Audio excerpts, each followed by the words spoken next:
Hello everyone, welcome to Maxima Horror times.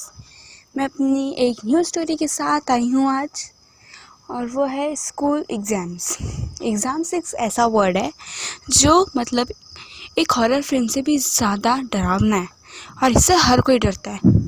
Her student की life में ऐसा time आता ही है कि उन्हें एग्ज़ाम देना ही पड़ता है, और ये सबसे ज़्यादा डेंजरस होता है। वैसे ही पुनीत और करण की एक ये कहानी है, तो आइए सुनते हैं। पुनीत और करण बचपन के फ्रेंड्स थे।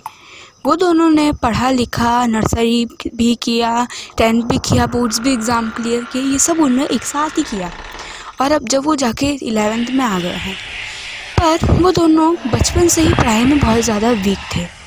But the main thing is that कि वो लोग स्पोर्ट्स में बहुत अच्छे थे। पुनीत जो था वो फुटबॉल टीम का कैप्टन था, और जो करण था वो बैडमिंटन टीम का कैप्टन था, और वो दोनों बहुत ही ज़्यादा अच्छे थे स्पोर्ट्स में, और उन लोग स्कूल में बहुत ज़्यादा पॉपुलर थे। बट पढ़ाई वीक थी उनकी। वैसे ही कुछ टूर्नामेंट्स वगैरह की वजह से उनका पढ़ाई करने का टाइम नहीं मिलता था, तो इसीलिए उन लोग ने पढ़ाई पर ज़्यादा ध्यान नहीं दिया। पर अब एग्ज़ाम का टाइम आ रहा था। एग्ज़ाम का जब टाइम आ रहा था तो उसमें सिर्फ 10 दिन थे सिर्फ उनकी पढ़ाई के लिए। पर उन्हें कुछ भी नहीं पढ़ा था, और पुनीत और करण के चेहरे पे साफ साफ डर दिख ही रहा था। वो लोग पढ़ाई करने की कितनी भी कोशिश करते, पर वो पढ़ाई नहीं कर पाते। ऐसे ही करते करते एक दिन फिर बीत गया, फिर भी उन लोग की कुछ भी पढ़ाई नहीं हो रही थी। ऐसे करते करते एग्ज़ाम का सिर्फ एक दिन बचा था। अब वो एक दिन पहले पढ़ाई कर रहे थे और सुबह एग्ज़ाम थी, और इस बार उन लोग का 11th क्लियर करना बहुत इम्पोर्टेंट था, नहीं तो उनके पेरेंट्स उनके सारे स्पोर्ट्स छुड़वा देते। अब वो लोग पढ़ाई कर रहे थे, तभी पुनीत के दिमाग में एक थॉट आया, और उसने करण को कॉल किया। फिर उसने करण से बोला कि मेरे पास एक धांसू आइडिया है। तो करण ने बोला ठीक है। प्रिंसिपल का बेटा सर्वेश वो पुनीत का सबसे अच्छा दोस्त था। वो उन्हें बहुत अच्छे थे, एक दूसरे से अच्छे से जानते थे, इसलिए उसने सर्वेश को कॉल किया, और उसने प्रिंसिपल के कमरे की चाबी मांगी।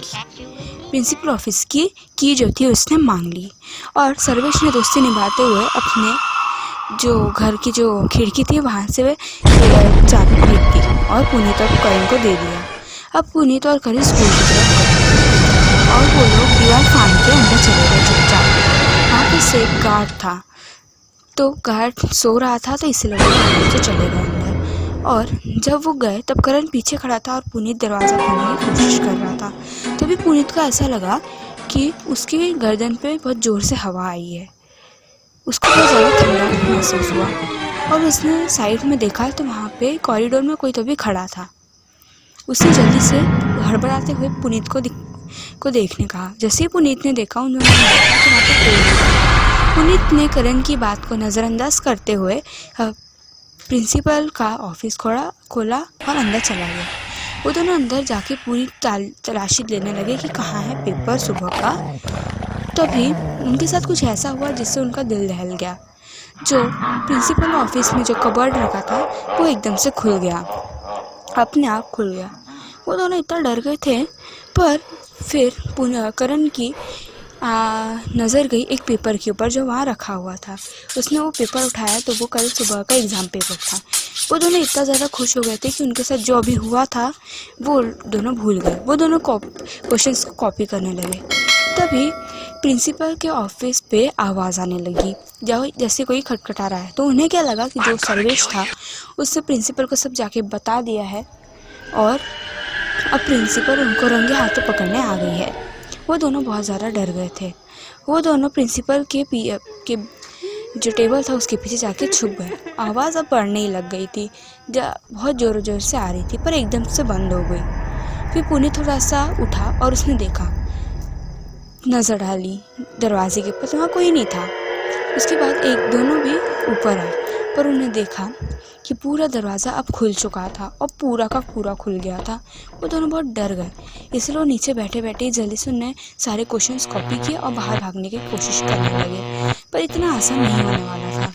उन लोग ने जितने हो सकते थे उतने क्वेश्चंस कॉपी किए और बाहर आने लगे। पर आते आते उनके पैर में कुछ ऐसा अटका कि दोनों गिर गए। करण तो दोनों इतनी जोर से गिरे, पर करण जो गिरा उसका तो सर ही चकरा गया और उसके नाक से खून आने लगा और वो उस दर्द को बर्दाश्त ना करते हुए वो एकदम से बेहोश हो गया। अब बचा पुनीत उसके करण की तरफ देख ही रहा था, तभी उसको ऐसा लगा कि उसके पीछे कोई है। उसने किसी तरह अपनी मुंडी पीछे की और देखा वहाँ पे 2 लोग वहाँ पे पैर थे। तो बहुत डर गया। वो पैर बहुत ज़्यादा सड़े हुए थे। उसने हिम्मत करके ऊपर देखा तो वहाँ पे एक उनके स्कूल के जैसे कपड़े पहने एक आदमी खड़ा हुआ था। उसकी आंखें पूरी सफ़ेद थी और उसका चेहरा बहुत ही ज़्यादा गंदा था। वो बहुत डर गया और अब उस आदमी ने कुछ ना बोला ना कुछ किया। बस अपने हैंपर से उसने अपनी झाड़ू से उसने जोर से पुनीत के सर पे दे मारा और पुनीत उस दर्द को बर्दाश्त ना कर पाए और वो बेहोश हो गया जोर से चिल्लाने और गायब हो गया पता नहीं। सुबह जब देखा गार्ड ने कि वहाँ पे 2 बच्चे पड़े हुए हैं तो उसने ये बात जाके प्रिंसिपल को बताई और ये बात पूरी स्कूल में बहुत हवा के जैसे फैल गई। अब प्रिंसिपल के सामने पुनीत और करण इतना डर गए थे कि उन्हें अपने साथ जो हुआ था सब बता दिया। पर प्रिंसिपल ने ये बात पे ध्यान नहीं दिया जो उनके साथ इंसिडेंट हुआ था। उनको तो बस अपने पेपर की थी। उस दिन का पेपर कैंसिल करवा दिया गया था। पर प्रिंसिपल ने बोला तुम लोगों ने हमारे साथ धोखा करने की कोशिश की है तो इसीलिए तुम लोग 11th को रिपीट करोगे।